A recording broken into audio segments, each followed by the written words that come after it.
Dave Grohl, a guy that I kind of met him like for a half a second one time, but I always really liked him because he just, like you can tell he has a sense of humor. He doesn't really take himself too seriously, and so I always gravitate to those types of guys, and he did not disappoint. Dave has been doing the podcast rounds. I think he's probably also on Marin too. I'm sure that's a good listen. He is promoting this movie called Sound City that he directed. And Sound City was basically this incredibly famous recording studio, and Nirvana recorded Nevermind there, and Fleetwood Mac recorded there, and Tom Petty, and all these amazing people. There was a very special audio board there, like a mixing board that no one else really had, and it created a very specific sound. And so just the story is this really beautifully lovely narrative of all the ups and downs that the studio had, and all the bands, and if you're a music fan, this movie will make you shit your pants in a good way. And then if you're not a music fan, I think you'll enjoy it. Just the story of it's fantastic, and Dave did a great job directing, and we had a good time. I think one of my favorite parts of this was watching. First of all, we finished. Dave's going to go into rehearsal because they're doing a little tour around the album. They recorded a bunch of songs for Sound City. And then Pat Smear runs in really fast just to grab a coffee. He's like, oh, hey, guys. And then Jonah just, froze in his tracks. And it's kind of fun to see Jonah flustered. I don't get to see it that often, but it's really it was entertaining for me. I don't know if Matt saw. I think he was over in the corner looking at Grohl's guitars, complaining that there weren't any left-handed ones. But anyway, here you go, the Nerdist Podcast number 315 with Dave Grohl. Sound City, by the way, is available February 1st. If you go to soundcitymovie.com, it'll give you all the details that you need. You can download it and see it in certain places.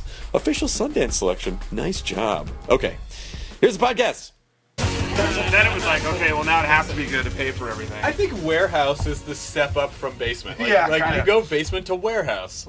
Well, and then it became the place where all of us would just store the shit that our wives wouldn't let us keep in the house. Yes. And now I'm about to get another storage space for all the shit that I'm not allowed to keep here.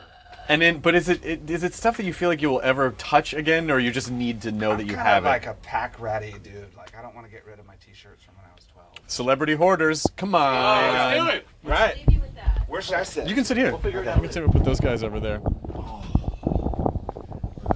You be over there. This is great because in Sound City, I caught a glimpse of this painting a couple times. See what it was? I couldn't exactly see what it was. I was like, well, it looks like Dave. No, I saw it right away. Are you rocking the fucking Ludacris headphones right now? I am. Word up. Call me. I thought we were a Beats by Drake kind of podcast. No, we go against the fucking. If you caught my review on Attack of the Show, everyone wears ones Beats. that I said. Yeah. Nobody wears Soul. I'm going to start wearing Marley's. That's going to be my thing. I have. Does he have one? Marley Company made a whole bunch of headphones. Really? Yeah. Because you know what? Whenever I was stoned, it just sounded like I had fucking teacups over my ears. Like Exactly. the blood flow to my eardrums would immediately. They're good headphones for a podcast because you can hear every insecurity and piece of apathy And dry mouth. that comes out of Dry mouth is the worst. Remember that Cars song where he goes, "You kept it going until the sun," and you can hear the spit in his teeth. It's like, ooh, a little too compressed. going. But you hear him go. In the movie, we interviewed Rupert Neve, who is the man, that giant board over there, engineering pioneer who designed the Neve console that the movie is about. And I mean, he's like 88, I think. And the man can rock a bolo tie. Dude, he looked so. Well, he lives in Texas now. Really, English genius lives in Texas. That's not. But we had to get creative with the mixing because he had a lot of. a little mouthy, a little bit. That was a funny scene too, because I was like trying to get what he was talking about, but then at your reaction shot, I was like, okay, it's like I'm not that dumb. When I found out that we were gonna actually get an interview with Rupert Neve, I thought, okay, here's what we have to do. We have to, at some point, make it so technical that nobody will understand what they're saying, and then subtitle it. And he's fascinating, too, because his mouth is moving, but the upper part of his face looks like it passed away a while ago. He's all brain, dude. No. But he just, like, there was no movement above the nose, and it was just like all all those old Conan bits where it's just the mouth moving. It was almost like the mouth, or like you went into, like you stumbled across some weird satellite in space, and then this android came to life and just started telling you all the technical specs of the ship. Like with my dad, when my father tells stories, he my father was a public speaker. He was a speechwriter, and he wrote speeches for people in D.C. and was a Capitol Hill political dude and would campaign manage politicians and stuff. So he's brilliant. He's a brilliant writer. He's a really great writer. He's a brilliant dude. But he talks so fucking slowly that when he tells a story, it's like anesthesia. You just kind of like, oh, where am I? Sleep. Can you tell me a story? Yeah. And was he cool with the fact that his son got into the goddamn rock music? No, actually. That's why I did it. What are you talking about?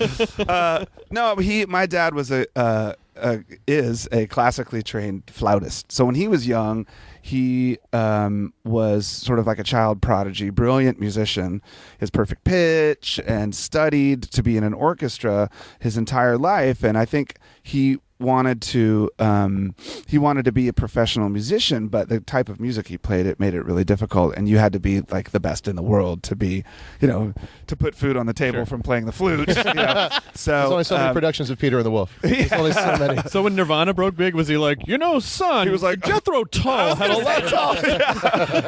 I think you could use. Have you heard Aqualung? Do you know Ian Anderson personally? But so he, when I was a kid, he I didn't take lessons to play music, so he's more of the school of you have to he stopped playing the flute because he couldn't practice 6 hours a day. Oh, wow. Gotcha. And so I'm like the opposite of that. I'm like, give me a drum set.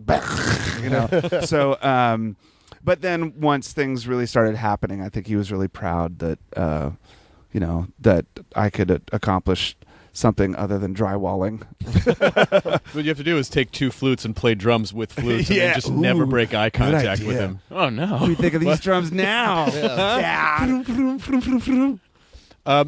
We all got a chance to see the documentary early, and it's you texted me first, and you're like, "It's fucking great," and He actually texted me first.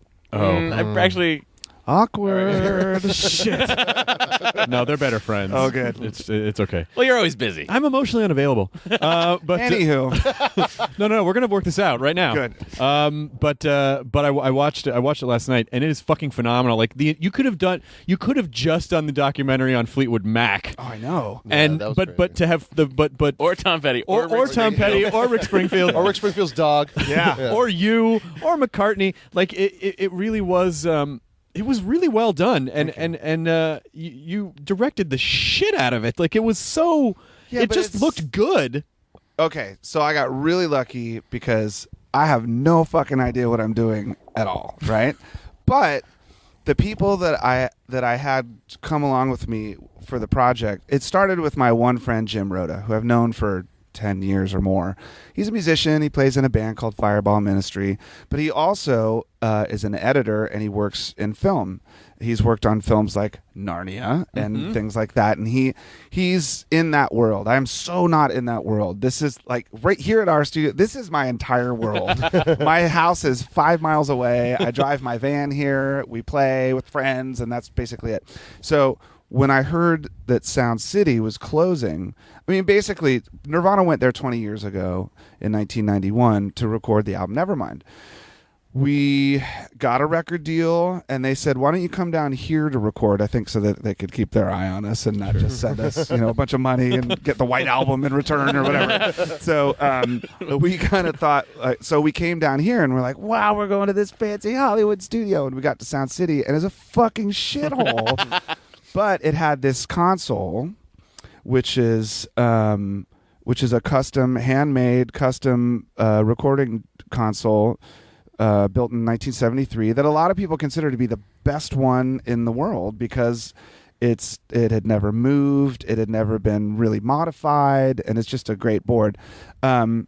So we came down here to record the record, and we only booked 16 days, and nobody really knew what was going to happen. We thought it was a good record, but we didn't think it was going to blow up the way it did.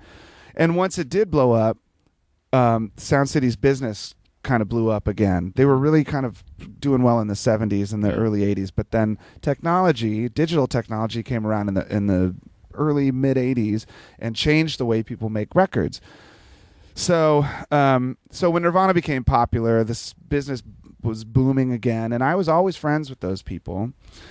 So about a year and a half ago, I heard they were closing, and it was sad because it was like a family-run studio, and the people that recorded there, not everybody made records there. It was kind of like this real insider type of place. And all of us were so bummed that Sound City was closing. We couldn't fucking believe it. Sound City, like this, it's like a cathedral, it's like a museum. It's a really important part of rock and roll history, that place. But nobody ever really knew about it, and it almost seemed like nobody fucking cared. So I bought the board, and I thought, well, I have to tell the story of this awesome studio, because it's not like some place where you walk in and there's a receptionist and you sit in the waiting room and then, you go into this pristine control room and record on brand new shit. It's like, it was a fucking dump. It was like going to, it was like Mount Vernon or Monticello, or to me at least. So, so I just wanted to tell the story of the board, and I thought that my friend Jim and I would just make a short film and put it online, not make a big movie. And then I reached out to all of these different musicians, and after 40 people said, yeah, I'll be in your movie, I thought, wow, this is like a movie. And what if I asked them to come back and make a new record with me? I could record with Rick Springfield. Could you fucking imagine? I can imagine it because I saw it. Well, that's the thing is so. That's so.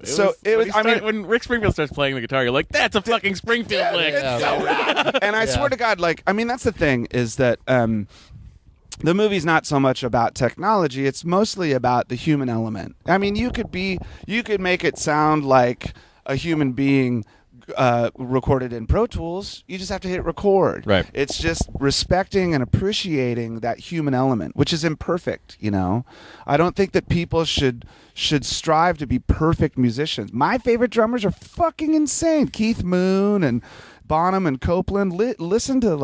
Listen to live recordings of those people. They're this close to train wrecking the entire fucking time. But that's what's so exciting about because they're always on the edge. You're like, he's gonna lose it. Oh, yeah, and that's why you get the chills when you hear it. Like, oh my God, did you see what he just did? Well, he'd never done that before, and he didn't know if he could really do it, but he tried, and it was awesome. Well, it's like I feel like it's sort of like a trapeze act. Where did I just say trapeze? Yeah, you sure It's did. like a trapeze act. Oh, Oct. Would you?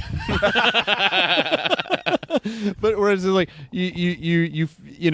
there's that element that you can't program to a robot, which is that drummer is probably fucked up. How's he remembering all that Right. stuff? At any moment, he might just stand up and fall into the drum kit. But then as he most doesn't. drummers do. But then he doesn't. At some point. Well, I mean, that was so then the idea sort of blossomed into being a movie, and rather than going to like a big movie studio and saying, hey, pitching an idea, I have Sure. an idea for a movie, it was like, well, fuck it, why don't Jim, me and you get a couple of your friends, and they know people who have cameras, and then we'll do it all down here.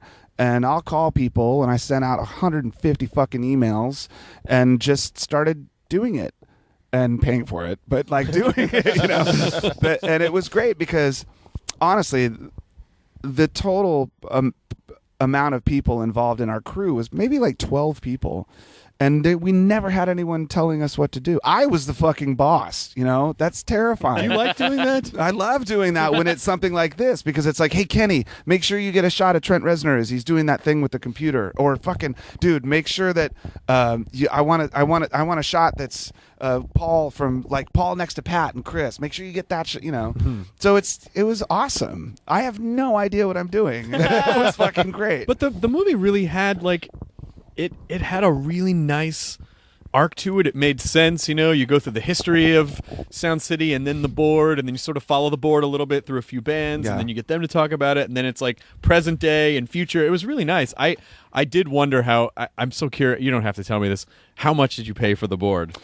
I don't want to tell you how much You I can't paid for say. it, but I got to say, it was not what I thought I was going to have to pay for it, because this thing should be in the Rock and Roll Hall of Fame. Right. So much magic has happened on this console. It's crazy. George Harrison and Barry White and so much Tom flow, Petty. so much and, flow on that. Dude, let me tell you, when we got this thing, the first thing we had to do was take a toothbrush to the insides. And there was a lot of cocaine and fried There's a chicken. bunch of tits and drugs in the pods. I don't know how to get all this- Exactly. But I mean, that to It's me, a dead groupie inside the board. It's like the skeleton of a girl who disappeared. some roadie from 100 years ago. Oh, Like He comes out and he's fine. Yeah. Hey guys. But it was, it was easy to do because we were sitting around with musicians and talking about music. And when you talk to musicians about the craft or about the inspiration or the passion and just jamming, it's easy to talk about. I mean, it's what we do all day long anyway. Favorite exchange in that entire movie is when you say, I wish it was always this easy. And Paul McCartney just goes, it is. Like, of course it is, Paul McCartney. Like, I'm an idiot. Like, why are you trying? No, I mean, it is. One guy that can come into your studio and be like, all right, whatever you say. Of course. One of my favorite lines was when Butch Vig, like, he was like, yeah, Butch, tell Paul McCartney what Paul to do. McCartney says, he goes, all right, we'll just try it and tell us what you think. They go, yeah, Butch, just tell Paul McCartney what to do. Oh, we cracked up with that one. I mean, that's the thing is, another great thing about the movie is that you see these legends in this vulnerable place. So you've got Stevie Nicks who's singing and she's tracking a song, but she's like making mistakes and telling you to rewind, and she's taking direction from other people. You can't really imagine someone like Paul McCartney saying, hey, what do you think? Yeah. He's fucking Paul McCartney. It's like, I don't want to. Yeah. What you do. What do you think I think? Well, not only that, but then I'm sure the child part of your soul, who you're looking and going, that's fucking Paul McCartney, is like, I think maybe Pat was talking about it, or it's like he was so stressed out about it, and then when they start playing, and you're like, oh, okay, all right, we're just playing, it's okay, and you kind of get to that muscle memory, and you go, okay, it's all okay, we're not gonna murder Paul McCartney. By the way, I'd like to find the orphan he murdered so he could stay the same from 1987 on, because he looks exactly the same. He stopped aging, and he plays probably better than he ever has. Amazing. He's unbelievable. I mean, he just, like you said, if it were just a movie about Paul, for those 2 hours we had in here recording that song, the entire 2 hours on film, it would make the next generation of children want to fucking play. But I gotta God. say too, it was the I think kind of getting him out of the element that he's used to being in. Yeah. It was I don't know what other term to use, so I apologize at how dumb this is going to sound. That's old-timey me. phone. Hello, Hold on. contact 7349. God, Mom. 2 down, 5 to Hold go. on. Hey, Pat, I'm doing an interview right now. Okay, I got a flat tire. I'm going to be late. I didn't hear what you said because I just put it up to the microphone. Flat tire. Okay, we'll wait for you. Bye. Awesome. I like the idea that a long time ago, someone was watching The Germs and would see Pat play and go, one day, that guy's going to play with Paul McCartney.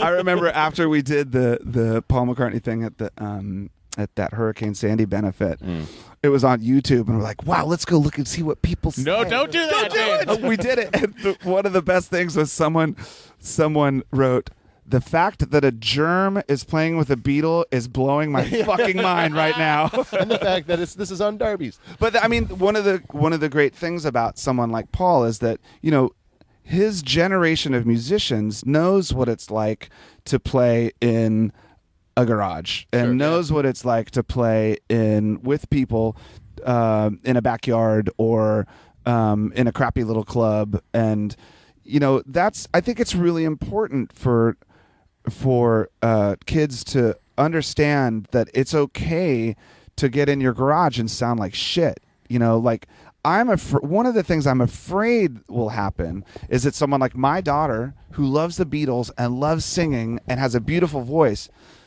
will watch a TV show where you have to stand in line with 800 other people and then walk up to a judge and sing a song and have them say, no, you're not good enough. Right. Can you fucking imagine what that does to the collective psyche of the next generation? It does exactly what it did to Marty McFly when Huey Lewis said, you're just too darn loud. Too darn loud. See what I mean? Tell you Pinheads that are pretty it good. does. I think it is a good weeding process for people who should. You know what I mean? Like, because if you really have it in you, then it doesn't fucking matter what someone It definitely says. gives you something to be against.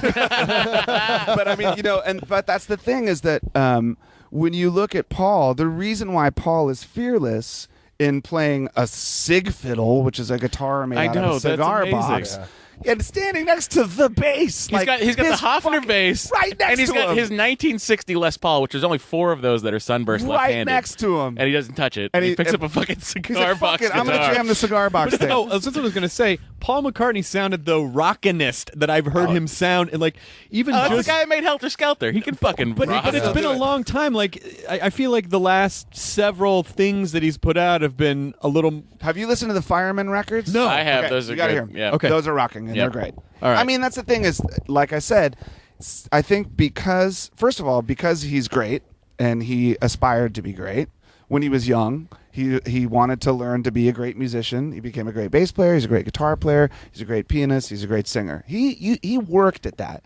He's naturally gifted, obviously, Right. but I think he really worked to be great. But he also understood that the Beatles were for people, and you put them in the room together, and just being people, they sounded like the Beatles. The fucking Beatles. Like, those were just people. They weren't like, you didn't need any of this to make it sound like the Beatles. That's the way it was. And so he appreciates that. And that has to do with like imperfections and bad habits and the things that you do wrong. That's what makes you sound like you. Well, that's what was it Frank Black who said that? Yeah. Where he said, we're talking about feel. Yeah. Oh my. Yeah. I think it'll be comforting to young musicians to see guys at your level like, oh, that's how they do it too, where you guys are just start playing a riff together and everyone kind of jumps in and then someone goes, that. That part where the Trent Reznor, Josh Homme knew. Yeah. That was great because it was just like you were like just kind of jamming on a riff, trying to figure it out. And that's feeling how it happens. You know, you don't need 7 producers and 14 songwriters. Like, okay, I don't know what the biggest, most popular pop album is right now. Open up the CD booklet. Do they have those anymore? No. Open up your PDF. And look at the credits on Get the how digital many album. people are involved with each song. It's insane. You've got like 4 programmers, you've got 7 different songwriters, you've got 3 different producers. There's a paragraph of people that have put this song together when honestly all you fucking need is a room with some instruments and a couple people. Well, I think people they're not people. You know, there's a thing in our culture now where, I guess it's sort of like what you said, getting in front of the judge. We're teaching people to be afraid to fail, and you have to be okay with failing. When I took my daughter ice skating a few weeks ago, she was kind of afraid to go around the rink by herself because she didn't want to fall. Yeah. Because she'd be embarrassed or it would hurt. I'm like, boo, you gotta learn how to fall. First of all, because it's fun. Yeah. Yeah. But also because it's just gonna happen. Yeah. You can't become a figure skater today, you know? Well, when you're doing, like, if you're doing a live stand-up show, if you're doing live television and someone fucks something up and then you can riff on it, and it's like, it usually ends up being the best part of the show, and people are like, I'm so sorry. And you're like, no, that was the best. Like, people are going to remember that more than the jokes that I've told 100 times. Or like, okay, so Violet is also learning to play the violin. She's in 1st grade. And she's like, oh, daddy, here, come listen to Twinkle, Twinkle, Little Star. And she, like, gets out her violin, and she rosins up the bow, and she puts it on her shoulder. She opens up the page to where the music is. And it sounds like someone is fucking strangling a duck on a chalkboard, you know? And she was so proud that she did it. And to her, it was good enough, you know? And it's like, that made me so happy that she's like, look, see what I can do? Isn't that cool? Fuck yeah, it's amazing. You know? Do you because if when you're a young performer, sometimes you get nervous, like, oh, I don't want people to think I suck, so you kind of are afraid to take risks. But then when you become successful, are you afraid to take risks because you're like, fuck, what if people don't think I'm great anymore if I fuck this thing up? Yeah, both sort of. I mean, the last thing in the world you want to do is I can ruin all the years of hard work that you've tried so hard to make great. But at the same time, it's like you can't. I'll tell you how to make a bad record. Make a record that you don't want to make, or if you want to have a shitty show, walk out on stage if you don't want to be there. Yeah. Like those are the things that if you do want to be there and you do want to make a great record, like those things can happen. It all has to do with you and the environment or whatever, but as long as you have enthusiasm for what you're doing, I think you can still do great things. I mean, there's no question you can always write a shitty song and they'll always make their way onto your records. But it's the energy of a performer or a musician has a lot to do with why people connect with them, I think. And there's different kinds of energy. There's the energy where someone just stands there, or there's the energy where someone's diving on your head. But I mean, it just has to be for real. If you're fucking faking it, then there's just no way you're going to get what you want to get. Yeah. I think. I heard you once, I have some bootleg recording from the Napster days of you on the Stern Show, when I think it's the first time he gets you to play an acoustic version of Everlong. Oh yeah, and it's a fucking great segment. I mean, of course, there's a lot of like, who'd you bang? Did you bang Sheryl Crow? Like, there's a bunch of that. But then he finally gets you to. He says, "Do Everlong." And you're like, "We've never done it this way before," and it's amazing. That's the song I got into a car accident in. You really? Yeah, on the 110 freeway, leaving San Pedro. That's the accident. Oh, that was the horrible accident you got in. Yeah, like when it's all over, that song is still on. I was like, I should probably turn this off. Oh no, you're welcome. But in that interview, now Jonah cries every time. But in that interview, he asks you if your voice ever goes out, and you're like, no, I just never lose my voice. Is that true? Is that still true? Kind of. Now that I'm old and crusty, sometimes it does. But I don't know. I think that some people like Michael Phelps, right? His body is designed in a way that he sounds great. His body is designed in a way that he can just fucking do what he does all the time. Like his arms are too long. And he has an extra set. No, he's a genetic freak. The fuck it is, Yeah. He has paddle hands. So I don't know what it is about my vocal cords, but they can take a licking and keep on ticking. I do everything you're not supposed to do. I don't warm up. I drink tons of whiskey. I quit smoking though. The smoking was fucking it up. But it can go. I lose it every once in a while. But the cigarettes, it's funny. Nat King Cole always said, well, the cigarettes give his voice. Like, that's back when people thought there was a benefit to smoking. Smoking was good for you? Smoking was healthy, yeah, when doctors were prescribing you. Cool.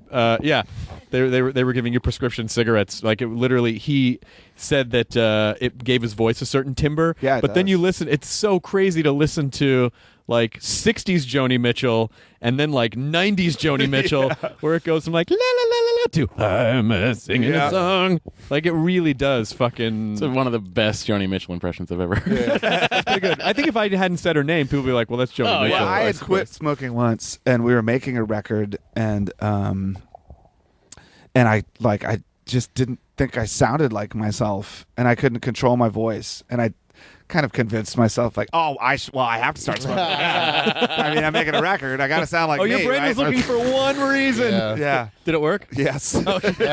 Sorry, kids. Don't smoke. Please don't smoke. Bad for you. Don't start, and then you won't have to go back to it. Yeah, there you go. Later. That's the same with the woman who does the voice of Reagan's voice from The Exorcist, who does the demon voice. Is that basically he? I think Blatty. He convinced her to start smoking again so she could get she had quit smoking and he got her smoking again so she could get that voice. Yeah, or Lemmy from Motorhead. Yeah. I mean, can you imagine? Does anyone have to say Lemmy from Motorhead anymore? Well, I think don't know. there's Sometimes Tom Waits. What did Tom Waits stop smoking? They're nerds. They're fucking nerds in this Lemmy's world. Lemmy's Mole stopped Lemmy smoking. from Motorhead. I remember once he and I are buddies. He's a great dude. He's the nicest, sweetest man in the world, and he's the real fucking deal. He is that guy. He's Lemmy, and so he texted me once, and I didn't have his number programmed into my into my new phone, and it came in like, hey Dave, could you put blah blah blah on the list? And I said, who's this? And he said Lemmy, and I texted back, Lemmy who? I think it would have been funny if you had said it's Lemmy from Motorhead. Like he's even also from Motorhead. I have to tell everyone. But yeah, I mean, could you imagine if that guy changed his voice? No.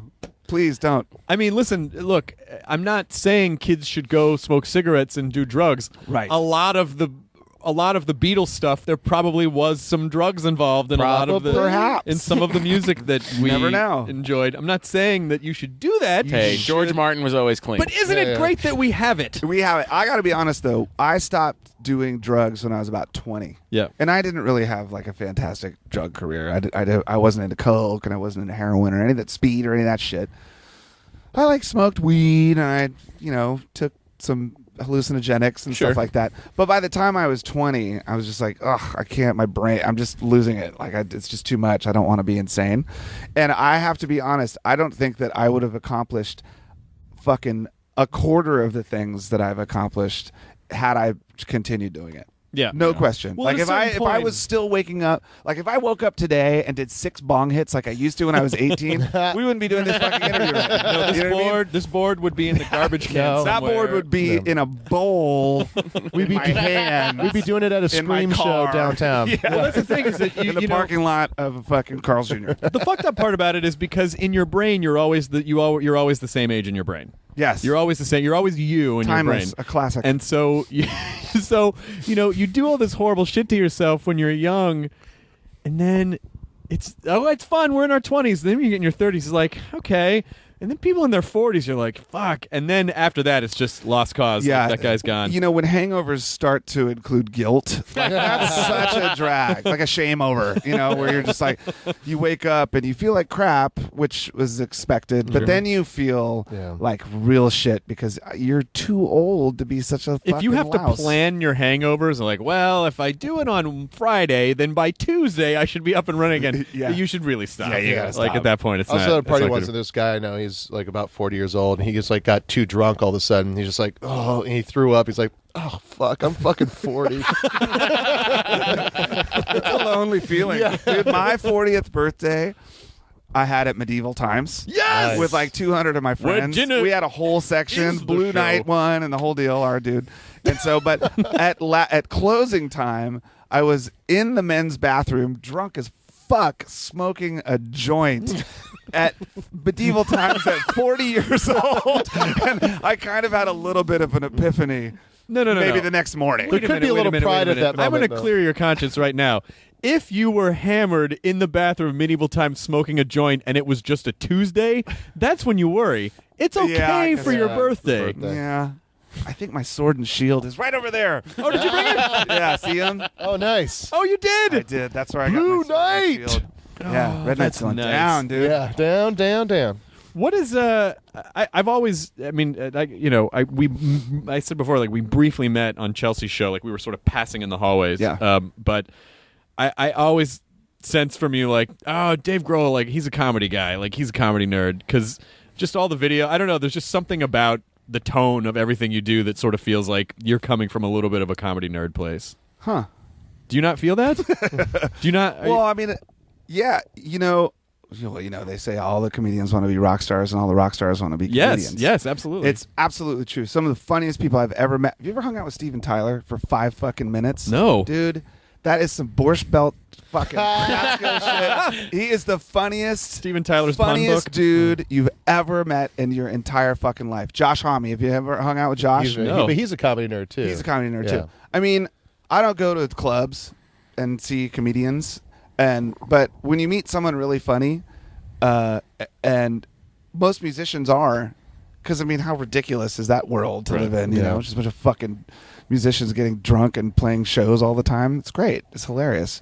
So I think we sort of decided early on not to take this whole thing too seriously, like making videos where we dress up like chicks or we dress up like chicks, like in every video.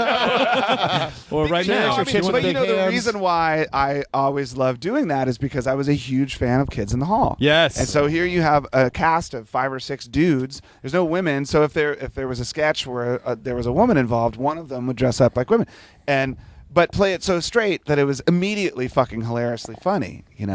It's so Canadian too. It's just fucking instantly funny because they're from Canada. But I mean, yeah, I think that when it comes to everything else involved, I think it's hilarious what we do. When it comes to writing music and making albums and making songs, that comes from another place. That's a whole other place where I'm writing things that are really important to me and that, are sometimes really serious or meaningful. But when it comes to like playing a rock show, I would much rather be David Lee Roth than Tom York. You know what I mean? Because to me, it's like the audience agrees. Because that's a fucking party to me. Think, you know what I mean? Yeah. Well, look, first of all, I feel like Tom York should cover everything from Crazy from the Heat. Or Jump. I would love to hear Radiohead cover Jump. Yeah. and then watch Tom But York it would go, be about suicide. I if might you as had- well. See, the Nice. direction I was going to go was trying to picture Tom York doing the high kicks on stage, but I like yours so Sorry, much better. sorry. But yeah, I mean, we all, especially in the Foo Fighters, we all come from a place where like, we love early Van Halen just as much as we love Joy Division. Sure. You know, and so it's music is like that. It's I don't believe in guilty pleasure. First of all, if you like fucking Britney Spears' "Toxic" song, then crank that shit. Well, you know what I mean? and that's it's a good fucking song. Yeah, it's a good. That's why I loved the, because I think especially with someone like Rick Springfield, there's certainly an ironic appreciation of Rick Springfield because But there he was shouldn't be. yeah, and you make it okay because you were genuinely excited. You're like, I get to play with Rick. Well, fucking here's the Springfield. thing: is that I have issues with irony. I don't know who first wouldn't of be all. excited about like, that. I know that's the thing. Is Hipsters. that it's okay? Don't get me started. Go ahead. Well, here's the thing: is that I think that that irony and guilt are really dangerous to music because what it does is it creates like boundaries or restrictions, and it makes it so that you're questioning the whether something's like real or legitimate all the time, rather than just being for fucking real. Why not be for fucking real? Yeah. You know? So my generation of musicians obviously just dove headfirst into irony and guilt and like, well, you can't do that because that's not fucking, I'm punk rock and you're not, and that's not fucking cool. And Aerosmith, yeah, that Janie's got a gun, that's cool, yeah. That's the worst side effect of punk. I swear to God, and you're right, Yeah. because I grew up in the Washington D.C. area. And so the bands that I first started playing in were hardcore punk rock bands in the early 80s.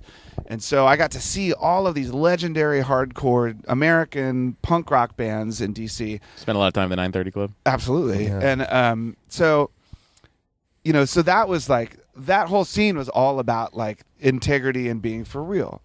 Especially Washington, D.C., kind of more than a lot of other cities. Like Discord Records, which is a DC-based independent record label. Run by Ian MacKaye. Run by Ian MacKaye from Fugazi and the Evens. He was a huge inspiration hero of mine when I was a kid because he just fucking did everything for real. You know what? The show's $5 and it's only going to be $5.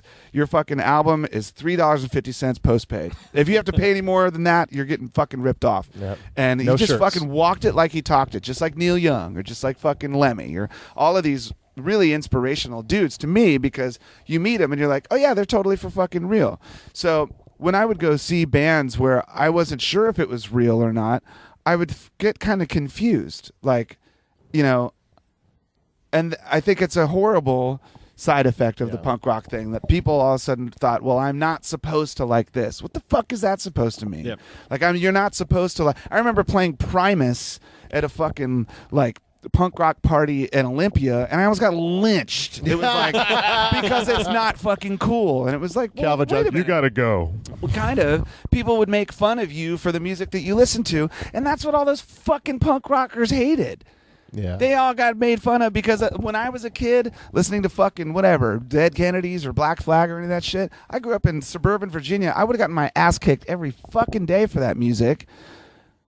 And then all of a sudden, like, you've got the same thing coming from the other side. Well, you're not allowed to listen to this either. It's the same fucking deal. It drove me crazy. So I'm really, I feel terrible for anyone that's affected by that kind of irony or guilt because See, it guys? should not be that way. It really shouldn't because I mean that's the thing is like not gonna work. and especially like this whole new generation of kids that like they just don't know my daughter who's 6, Uh-huh. she likes everything. Yeah. Because she doesn't know. That's what 6-year-olds what's do. Exactly. Because they're not fucking jaded yet. Exactly. What's wrong with that? It's fucking great. She'll sit there and listen to the entire Beatles vinyl box set by herself, and then she'll go fucking listen to an iCarly record. Because they're fearless. The 6-year-olds are fearless. When you get Because older, they just you learn. enjoy you it. get Plus, they afraid. enjoy melody. They It's like- fucking enjoy it. Yeah, like real good shit. Yeah. But you shouldn't feel guilty for something you like. No, Exactly.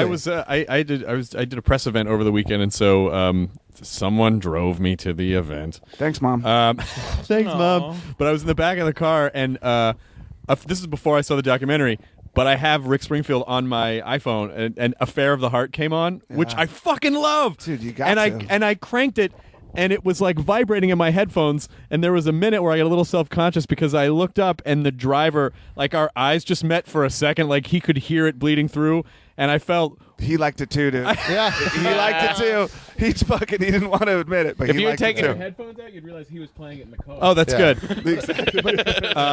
It was Rick Springfield. But then we had this moment where I saw the crossroads. I was like, I either turn this down or I commit to it, and I committed to it, and I feel like it was the right choice. You know, I If think you like it, you like it. and also Rick Springfield's a great example. Now, what he does is not that different than what a lot of bands do today. What he did then, if you listen to like Love Is All Right, or what's another good one? I've Done Everything for You. Yep. I've Done Everything for You, first of all, could have been a Buzzcocks song. I know this because we're learning all of his songs because we're doing gigs where we're going out with all of the people from the Sound City movie and doing shows. Like we're doing an LA show, we're doing a New York show, we're doing a London show, we're doing a Berlin show, we're doing a Sydney show, we want to do South by Southwest with all of these musicians. And so you should go out there and look at the chart of songs we have to fucking learn. It's insane. I have to learn 50 songs in the next 10 days. But as we're learning these Rick Springfield songs, because it's going to be Rick singing with the Foo Fighters as the backing band, we're doing a bunch of his shit. We're doing 5 or 6 of his songs. And honestly, you know what it sounds like? The fucking Foo Fighters with Rick Springfield. That's singing. exactly what I was saying when you were playing that song in the documentary. I just said that sounds like Rick Springfield with the Foo Fighters. It's true. Like so, but when you look at what he does, you know that sort of guitar-based rock, pop sensibility structure. It's kind of it shouldn't be placed in just the 80s because it's not. It's almost 70s. It's almost 60s. And still to this day, like there's so many bands that do the same thing. The world could use another fucking Rick Springfield right now. I hope that I hope it gives them a nice resurgence. I'm probably just reading into this or projecting fears that I have, but when I see him in interviews, it just feels like behind his eyes he's going, fuck, I just want it back. Like, like he just fucking wants it. He's got it, But dude. why wouldn't he? Why wouldn't he want it all back? I mean, I remember ages ago someone saying, like, how long do you think you'll be doing this? When the Foo Fighters first started, it was 1995, and I was 26, I think. I'm 44 now. And I remember then saying, I think I'll probably do it until I'm about 33. Because I don't want to be one of those old guys on stage, I don't want to be, like, running around. But you're the same age in your brain. It's true. Yeah. And you get to 33 and you're 11. like, well, 33, I didn't realize it was this. This is nothing. This is I'm nothing. still 15. Yeah, what's the problem? But, I think that someone like Rick or someone like Mick Jagger or someone like Paul or any of those people, you see that the reason why they do it now, I think, is the same reason why they did it then, which is just for the love of doing it. And, a lot of people play music with no career aspiration. And that's entirely the best way to do it, I think. When, of course, you're a kid and you have a Kiss poster or you have a fucking, I don't know, what kids have? Do kids have posters anymore? I don't think They they're just have allowed. digitally you have your projected heroes. gifts. You have Right. these people like, wow, Deadmau5, or you have Paul Stanley or whatever it Skrillex. is. Skrillex. General public, what do the kids listen to? I stopped listening Yeah. to music in the 80s. So you have those heroes, but in a way it almost doesn't seem real. Like it almost seems impossible. At least it did to me when I was young. Like I never thought I could be a famous musician because they almost seemed untouchable Sure. or like unreal. So, and especially playing like hardcore punk rock, there wasn't a lot of career opportunity in that. It was just like, fuck, I gotta play, I had Yeah. friends and we were writing these songs and I would write songs about like my dog and my teacher and crap like that. And it was great. It was fun. But never in your wildest dreams did you imagine that you would be like famous or whatever. Sure. And coming from that place, I think there's a real love of just playing and just writing and just playing with friends. And so when you look at someone like Paul, he's a perfect example. When he came in that day, it was like, fuck it, let's just play whatever. And let's just go for it. You know, it's not like he wants to be any more famous than he already is. Oh my God! When he fucking jam. Oh, by the way, here's the bass I used on "Love Me Do." Yeah. when you're on the couch and he jumps into your arms, there's that moment where like, but don't drop him! Don't drop him! It's Paul McCartney! Oh my, you're gonna break him! Like you just feel like you're gonna. No, he's fucking. But so I think that it's important for people to understand that too. Like, you know what? If you're recording shit at home, write an awesome song and then fucking delete it. How about that? I used to do that because I wanted to feel like proud of myself. Write a great song and just erase it immediately. Yeah. Get rid of it. Tell it. I don't even care. I know, stupid song. Undo. Control Z. Apple Z. But you feel like you have a lot of those moments left in your life where because I feel like, you know, when Paul McCartney comes in and you as Dave Grohl are like, holy shit, you're like, how many how do you keep generating those moments of wonder and excitement? And well, there's you can get that outside of music too, you know. But I mean, musically, no, I think it's just work. I think that I wrote an email the other day to Rob, the bass player of Black Rebel Motorcycle Club, who's also in the movie, and one of my favorite bands. They're fucking awesome, and he's such a good dude, and they're such a good band, and the perfect kind of band, I think, for me at least, that they can come in and we can start from scratch and wind up with a fucking killer song in 4 hours. You know, like then those are the best ones when they just happen. That's how Nirvana was. Like we would start out just with a noise jam, and it would sort of kind of turn into an arrangement, and then you have like "Come As You Are," and that was how it would happen in the rehearsal space. And then that was part of when you came into Sound City.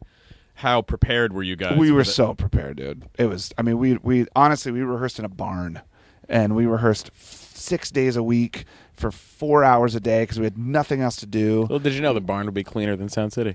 Yeah, exactly. Let's go back to the barn.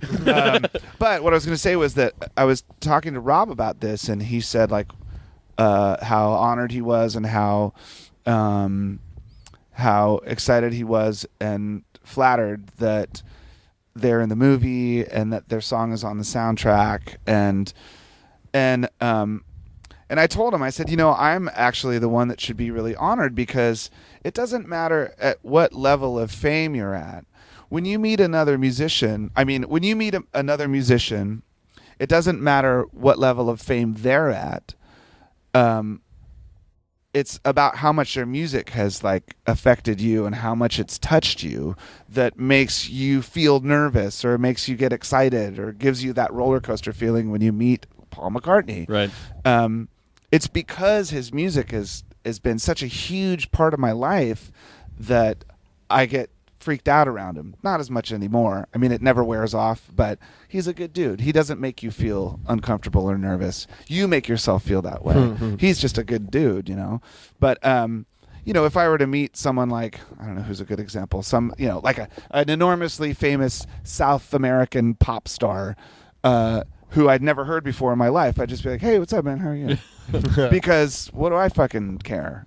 You know? Like, they're just a person. But then if you meet someone that has that thing that you've connected to your entire life, it's like, oh my God, it's like meeting a ghost or meeting God or whatever the fuck. What's your worst? Like, wow. Ghost God. Do you have a bad? I have plenty of bad musician experiences. There's so many assholes, dude. You have no idea. Not just that, but situations where you just clammed up and you just were like, oh, and you came away. For sure. Absolutely. What were some good ones? Bonnie Raitt. The first time I met Bonnie Raitt, I was just like, you know, there's plenty. Yeah. I mean, I'm just as much of a fucking dork as I was when I was 15, and I feel that way when you meet someone really, you know, special. And that should never go away. I don't think it ever really does. If it does, then you're in deep shit, dude. Yeah, I feel like I hope that it never goes away. There's some comics now, like some of the older comics. They just, a few of them just sort of look a little dead behind the eyes. I'm like, I just don't want that. I still want to love comedy, and I still want to love meeting people and nerding out over things. Like, I don't want that to go away ever. Tell me if I'm wrong. I have this theory that sometimes when comedians just sort of die inside, and they're not funny anymore, yeah, is it that most comedians come from sort of a dark place, and then they eventually bring like antidepressants into their life, and they lose all the funny. I see what you know what? I don't even think that's just comedians, and maybe it's on antidepressants, but I think the bigger issue, I think about this shit all the time, is when you're young, for any artistic endeavor, I think there's just a hunger. There's like I fucking have to do it. I just want to do it. You know, like no matter what anyone says, there's of course I think a level of I want to be noticed, I want attention, I want to do well, I want to be recognized for my work, I want to bring this into the world. I want to, I want to make people laugh, I want to make people jump around, whatever. And then I think people do that a lot, and then they get a lot of money, they get comfortable, they're not challenged as much anymore, the work is as challenging anymore, they don't want to take as many risks, they kind of get happy, and it's just like, I think the hunger just sort of dissipates. You're like, well, maybe there's a chemical thing that happens as you get older. You just don't, well, we don't need to spread our DNA anymore at this age, so we just don't really care about being noticed. Or, I don't know what it is. Maybe they just never had fun with it in the first place, and once they get to a place where they were just doing it out of anger and just like because they needed to, and then they succeed in that, and then they're just doing it, and they're getting the money, and it's not fun for them. But sometimes, maybe that's why when people get older, they just run out of stuff to say, and I think that's the essential element. Like when you see a musician playing, 40 years after they were popular, 30 years after they were popular, you go, yeah, technically it's really good, but the stuff they're writing now, they're just not saying anything that really. They just don't have anything to say anymore. Really, that they care that much about. Yeah, it's true. So maybe it's the same for both. I'm guessing. Well, I think that you have to like sort of let your career or your music follow your life, not to try to stay in that place where you were 20 years ago, but sort of make sure that in a real honest way that it mirrors your life now and that it follows you. Like if I look back at all of our records, the Foo Fighters records, it's like watching a kid grow up. The first record is like a babbling fucking baby that shits the bed every day. I enjoyed that baby. Thank you. And and then there's the album that sounds like puberty, and then there's the album that sounds like independence, and then the one that sounds like a conflicted adult. Maybe there's a point where sometimes you just where people just get too sophisticated. Like when you become so good, and when you're young, you're just playing and you just want stuff to sound cool, but then you get older, you're like, oh, I could tweak this a little bit, and this needs to be this, and this needs to be like maybe it's just overly engineered as you get older. I don't know. If you listen to the new Neil Young record, which is insane, because some of the songs are 24 minutes long or whatever, but when you listen to it, it's awesome. When you listen to it, it's so simple. It's the opposite of that. It's going back to a place where he's kind of like trying to simplify or go rather than like his refined songs, which were still pretty rough around the edges because that's the way he always was. But he's going back to before that to like these long jams that you appreciate for their simple quality, and it's awesome. And I think that like when bands get back together to make records after they've been away for a really long time, there's the danger of trying to recapture what they've done before, or there's the danger of them doing something that might not be recognizable as that band. And it's tricky, you have to navigate through all that shit. But ultimately, what you do is you just make music that you really feel for, something that feels real. If we were to come out and one of the reasons why the Foo Fighters is still around is because we didn't really follow any of those little trends that have happened in the last 20 years. We didn't go new metal when it was huge. And we didn't do the New York skinny tie thing when it was huge. And at those times, we weren't huge because that shit was. But we lived comfortably in our little world, just doing what we did. And I think that's why we've survived. Had we done any of that shit, it would have seemed contrived and it wouldn't really have been like us. And I think it's the same way. As you grow, as you get older, you just keep doing what you feel natural doing. I worked at K-Rock from 95 to 97, I think, or 98. And I remember the first time I ever heard of the Foo Fighters, there was a poster for a show, and it said like Mike Watt and Foo Fighters, and I think it was like 95 or 96. And I'm like, what the fuck are the Foo Fighters? Someone's like, no, it's the dude from the drummer from Nirvana. I'm like Phil Collins? Like I couldn't, there was that moment. I'm like, wait, he's coming out from behind the, like what did that feel? Like, was that just is that something that you always want to do, or just went, well, fuck, I guess why not try this? Well, I started playing guitar first when I was maybe like 11 years old, and I took maybe 2 or 3 lessons from this guy at the strip mall down the street, and then. But I wasn't learning what I wanted to learn. I wanted to learn how to play Beatles songs because I loved the Beatles. And so I had their 2 greatest hits records, the red one and the blue one. And my mom bought me this book that was a complete Beatles anthology, but the chord charts. So I would listen to the songs and I'd play along with the chords. And I play along with the records. And that's kind of how I learned how to play. And eventually I started listening to punk rock and the Rush and metal and crap like that. And I joined a punk rock band where I played guitar, and the drummer sucked shit. He was fucking terrible. And I just sort of had this natural inclination to do it. I understood how to play the drums. I knew how to play the drums. Like I just knew that this sound is the hi-hat, that sound is the kick, and that sound is the snare. And I'd listen to a song and I could make my arms do what I heard on the radio. So I finally just said like, Dave, his name was Dave. Dave, give me the fucking... And he started playing bass and I started playing drums. And then I stared practicing, but I didn't have a drum set. So I put pillows... Dave, can I use your drum set? Yeah, I did, exactly. And so I would sit down on the floor and put a pillow right there, and this would be my tom, and that would be my tom, and there's a chair That's there. That's exactly what I did. Did you? Yeah, the pillows and cardboard boxes. Yeah. Yeah. And that was my hi-hat, and I would put on a record and play along to it, and that's how I learned how to play. And so I never took any lessons. It was just that. And so because I understood how to play guitar and I understood how to play the drums, I would record things by myself. Like when I was fucking 12 or something, I figured out how to multi-track with 2 cassette decks. Oh, nice. So I would play guitar recording on this one cassette, and then I would take that cassette and put it in the home stereo, put another cassette in this recorder, hit record on that, hit play on that, and I would sing along to the guitar as it was coming through. Then I'd take that tape, which now had vocals and guitar, put that in the thing, and then I'd play drums along to it, and I'd have a song.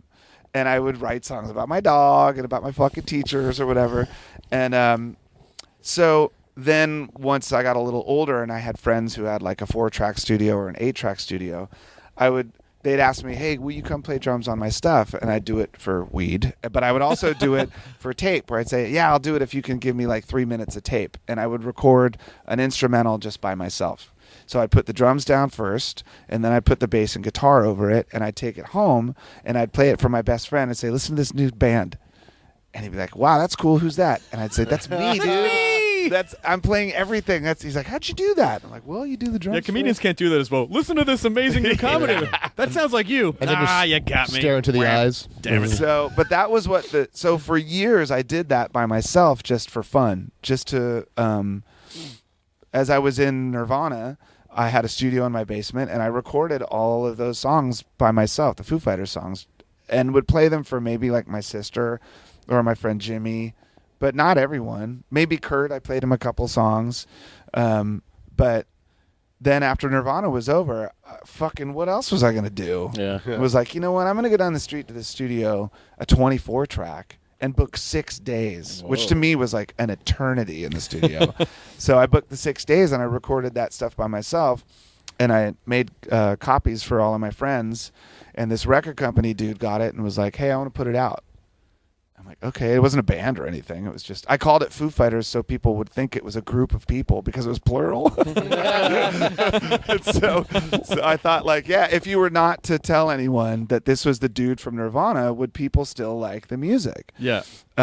Which is really interesting because I think a lot of there is the other side of the mentality where someone's like, I have to use my Nirvana cred to try to get, and then you're trying to do the opposite of going, no, I want people to think it's different so they don't come in with right. I preconceived mean, the notions. last thing you want to do is have the foundation of everything you're working hard for be something else, you know? Right. So to me, it was like, plus, I mean, with Nirvana, it was such a tragic ending, and Kurt died, and it was like, at that time, I didn't really want to think about Nirvana. It was heartbreaking. We were fucked up by what happened. Yeah. So it's like, I just got to keep playing music. I got to keep playing music. And so then I thought, like, well, maybe, you know, maybe I'll start a fucking band. That'd be weird. And there's a band, Sunny Day Real Estate from Seattle. Great band. They were a great band that were about to break up. And my friend Tracy told me, you got to go see them play. It's like their last show, but nobody knows that. And I saw... It's like getting a stock tip. Yeah, totally. So I saw Nate, our bass player now, and William, our original drummer, play, and they're fucking great. And after the show, I said, hey, here's a cassette of this stuff I recorded, and let's jam. And we did it. It was so fun. And I didn't know how to stand with a guitar or sing. It was so awkward. It was fucking so weird that it was perfect. Because the last thing I wanted to do was be a drummer at that time. You know, I didn't want to play an instrument that would remind me of my friend who died. Or I didn't want to fucking, you know, just be a drummer for the rest of my life. Because I knew, like, well, I can also try to do other things. Wow, that's really interesting. I'd never even... That's a sort of a part of the emotional evolution of what you did that never occurred to me before. Like that you're still within music, but doing completely different things to not be reminded of what happened because you're still kind of dealing with that. Yeah. Well, tragedy. I mean, it was, you know, Kurt died in April of '94, and the first time I jammed with Will and Nate was like December of that year. And all of those months in between, it was just like, oh my God, what the fuck? Like, is my life over too? This is crazy. And, but, you know, music is so powerful that it honestly, it can help you heal. That was the hard part. It was that music was what was breaking my heart, but at the same time, it's what could make me feel better. And so to me, it was all about not living in what had happened, but looking forward to what's next. Was that hard when Foo Fighters started breaking out, but then people just wanted to talk about Nirvana, Absolutely. And you're like, please? Well, it wasn't hard, but it was. I mean, it was emotionally totally hard expected. though. Kind of, yeah. The first year, because you'd get like this rogue journalist that would ask you, like, "Hey, what did it feel like when you found out Kurt died?" It's like, I should punch you in the fucking teeth right now. You know, that's so rude. You would never ask just anybody that. Wow, your mom just died? Wow, how'd that make you feel? Like weird. Is that kind of a bummer? That's probably a bummer. Yeah, like you just want to fucking throttle them, you know? Yeah. But so there were times and the unanswerable questions. Well, but there were great ones too. Like, well, why'd you start a band that sounds like Nirvana? I'm like, I don't know, because that's how I play music. I was in a fucking band. That's how I play music. What do you want me to start a reggae band? What the fuck? They're accusing you of being yourself. me. Yeah, it was. So I was kind of like, okay.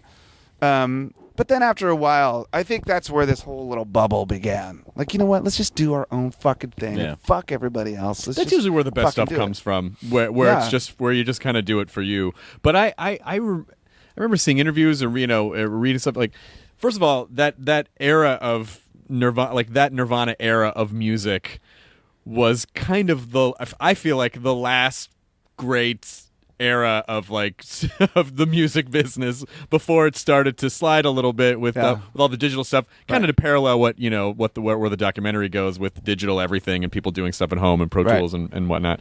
But well, you know, see, the thing is, I mean, it's easy to feel that way, and I feel that way sometimes too, of course. But there's hope, you know, because I think we're at a place right now where we were just before then.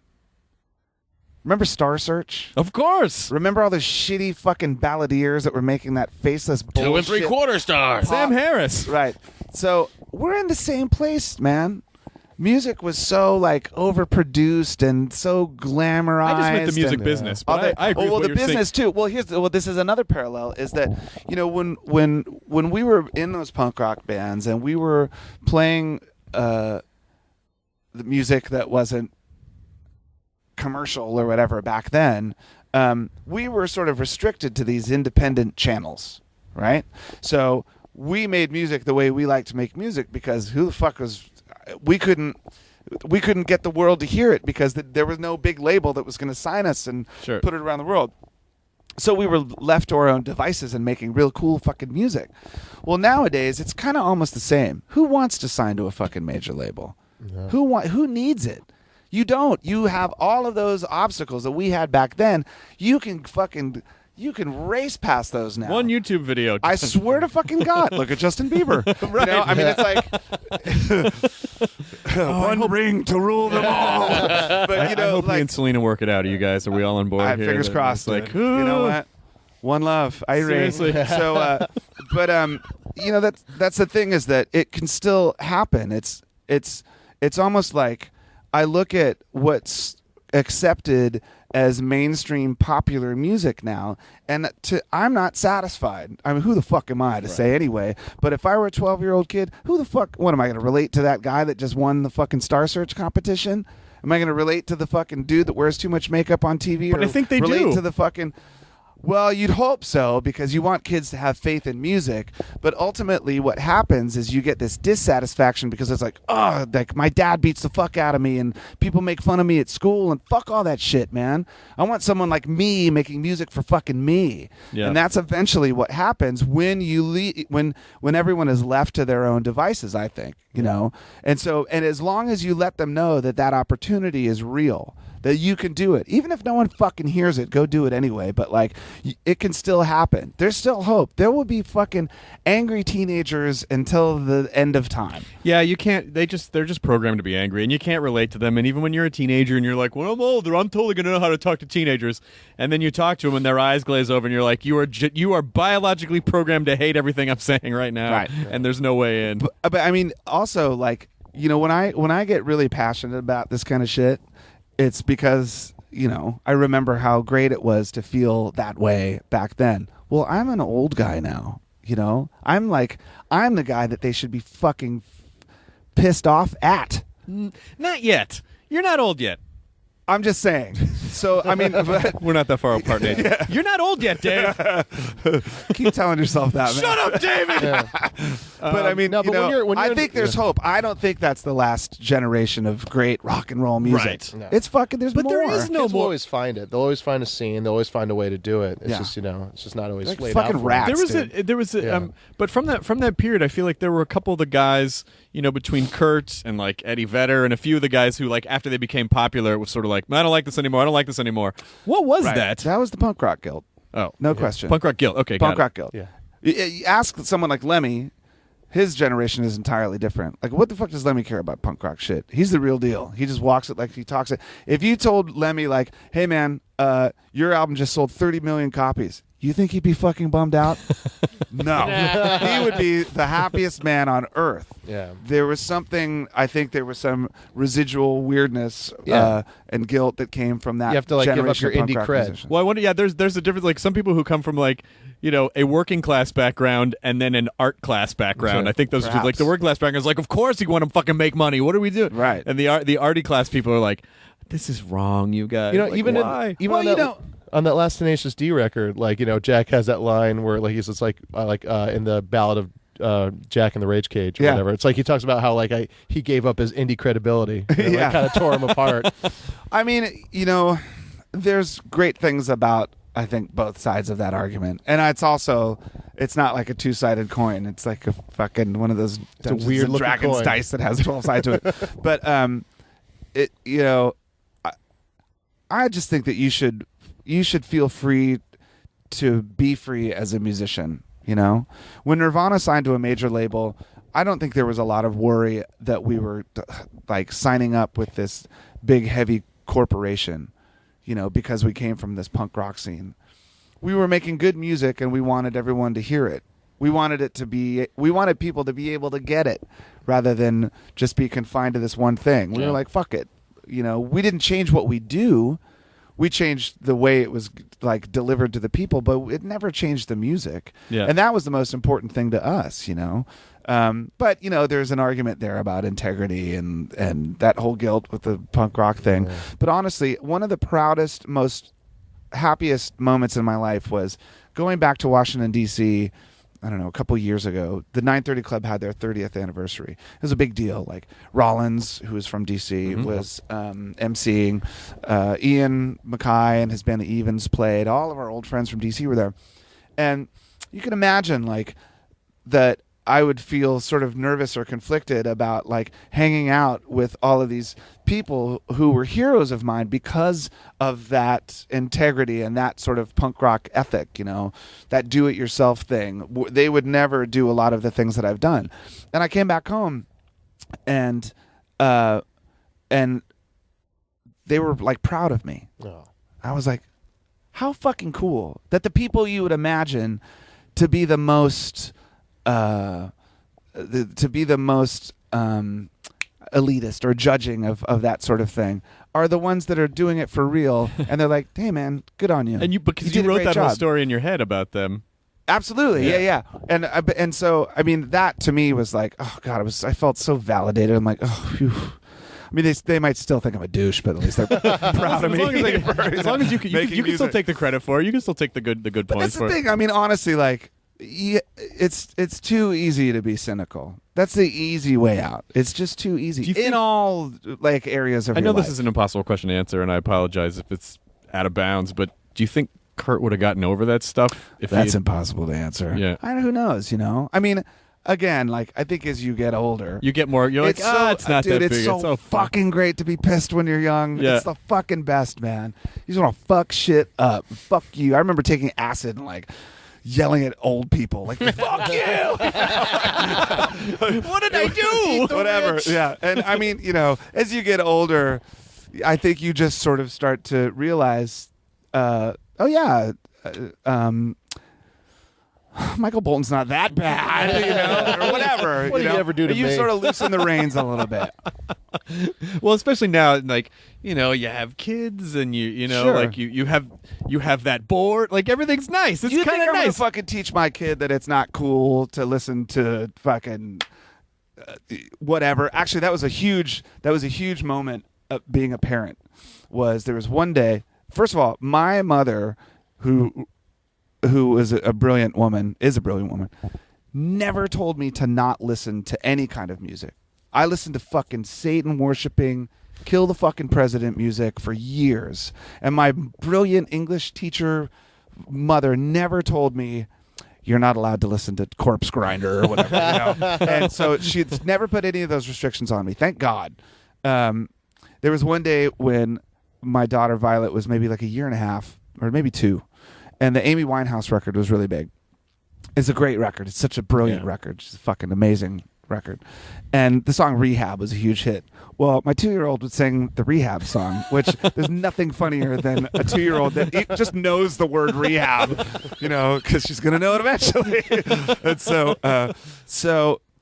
she would sing, she called it the no-no song. No, no, no. She said, I want to hear no-no. I want to hear no-no. So then one day, and she was also fully like, she had mastered an iPhone by like 7 months or whatever.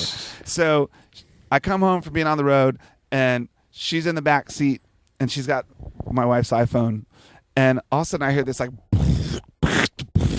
this gangster rap shit with like gunshots in it and stuff like that. And I look at my wife like, the fuck is she listening to right now? She goes, oh, I made a mistake and I downloaded this song. I wanted to download the video for Rehab, but I downloaded this rapper named Rehab. I'm like, what is that? Fortunately, there were it was the song. I don't even remember what it was called. It was, sorry, Rehab. It was just bad music. It was like not even good rap, Rehab. and the He's dude fine. He's not singing gonna the hear chorus didn't really have a great voice. Rehab, all respect, just wasn't very It good. just wasn't a great song. Who am I to say? But it was a piece of shit. So I fucking I turn around. Sorry, Rehab. I turn around to my daughter, who's 2, and I go, "Hey, boo, what are you listening to?" She goes, "It's my new song." And I go, "Oh yeah?" She goes, "Yeah." And I go, "That's not really a good song." She goes, "Well, I like it." And I said, "Well, I don't." And she goes, "Well, I do." And she listened to it like 8 times in a row. And I realized at that moment, like, I'm a parent. You just made the next I creation. just had that moment with my child, and I will never have it again. So, I try to get her to listen to. She got the Beatles box set. She loves the fucking Beatles stuff. I got her a Wings record the other day. I got her an Elvis record. I'm trying to get her into music. Cut to 20 years from now when you're giving your daughter away to rehab, who's like, I got you back, Dave Grohl. I had this conversation with someone the other day who was like, man, you know what I fucking hate? I fucking hate it when you go to a show and you see a kid who likes the same fucking music as their dad, man. That's not fucking cool. You're not supposed to like the fucking music your dad fucking likes. It's important for them to not like the music that their parents like. I'm like, okay, so wait, are you saying that it's better for your kid to listen to? I don't want to fucking diss anybody. Let's say it's rehab again. You've already opened the floodgates. Right. So yeah. Well, I think we've spent just about an hour with you, and you probably. I talk too much. No, you don't. Oh. I would talk to you for 3 more hours, but I always feel guilty when people come on because I don't. Just from having done 1.5 million interviews, sometimes I worry I don't want people to start getting stressed. Like I gotta go, but he won't let me go. Right. So I don't want to keep you if you have to. The only thing is I have to learn 50 songs today. It's awesome what we've been doing and what we're doing. What are you now. gonna? Just real quick. What are you gonna learn today? Well, we've learned most of the Rick Springfield stuff. Love is all right. Jesse's Girl. Mm-hmm. I've done everything for you. Love somebody. And I fucking love that song. It's so good. And the song from the Sound City soundtrack movie with Rick, which is called The Man That Never Was. Right. So it's pretty radical set list. And I mean, honestly, we could learn 10 more. It's pretty rad. But we're trying to learn a bunch of songs for each person. Yeah. And it's amazing. We're learning Stevie Nicks songs. That's great. And so for us to play something like Fleetwood Mac is Dreams it's just one of my all-time favorite bands. The collection of those people and that period of time when album art really meant just the covers of them where he's in the fucking fencing pants. Oh my god, and the tights, the tights, just all of it. And I get stressed out hearing Lindsey Buckingham talk about those days because what I'm thinking I don't know how he cannot go. And then that's right before Mick Fleetwood fucked my girlfriend. It's so hard not to when he talks about I don't know. I get, there's a whole 90210 thing with that fucking George and with Clapton that were band. till the end. which made for some pretty incredible records. Yeah. If you listen to the first record with Lindsey and Stevie that was recorded on this board, if you listen to that record, there are so many different personalities on that. Christy McVie and John McVie and Mick Fleetwood and Lindsey and Stevie, they each kind of have their place on that record, which is crazy. It's not often that you get a band that's made of so many brilliant people and named after the two people who do not sing in the band. Yeah, you're right. I didn't think about that. There you go. Yeah. But well, thanks, man. So when does Sound City come out? Sound City, the movie is coming out February 1st. Okay. That's when it's available to get. It is genuinely a fucking awesome movie, and I really hope people watch it. It's weird, man. I've seen it so many times, I don't even know. It's hard to be objective. No, it's really no, but you get it right away. You're like, oh, I got it. You're following the board. This is a legendary board, and just hearing, But like I said, you could do a whole documentary on any one of the bands that you talk to, but it's not only a walk through Sound City and the board, and what Joe and Keith and those guys did, but also just it is a trip through music. Yeah. And it was fucking the movie flew by for me. So good. I really hope people. Well, that's the it. thing is that almost every studio in the world could have a movie like Sound City, and if everybody appreciated those places, I think the way that they deserve to be appreciated, like fucking churches or museums. Yeah. There'd be I think a deeper understanding or appreciation for music, because music can seem sort of transparent sometimes. It's a sound that comes through your car. It's a sound in an elevator, or it's a fucking thing you see on TV. But at the end of the day, it really is people playing with other people. And that's what inspires other people to do it. And what inspires a 12-year-old kid to pick up a guitar and play is seeing another 12-year-old kid do it. So if you show a human being that it's actually human beings making music, well, then maybe it'll inspire them to fall in love with it. And I think that's the sort of underlying thing that I took away. And I think what the board represents is humanity. It's the humanity and the imperfection and the just the being in the moment of it all. Yeah. And so I hope people. Is it coming out in theaters or people buying? We're doing a little theater release, I think, and Okay. then you can go to our Sound City Movie site, and it's the iTunes thing, and I'm not a businessman. I just fucking play music. All right, Dave Grohl, thank you so much All for right. being here in your own studio. Shout out to Rehab. Thanks for coming to, sorry, Rehab. Sorry, I'll send you a hat or a shirt or something. Let's get a fruit basket to Rehab ASAP. Just send me a hat. Rehab's hit song "Fuck You in the Face," Dave Grohl is sweeping the nation. Oh no, Rehab.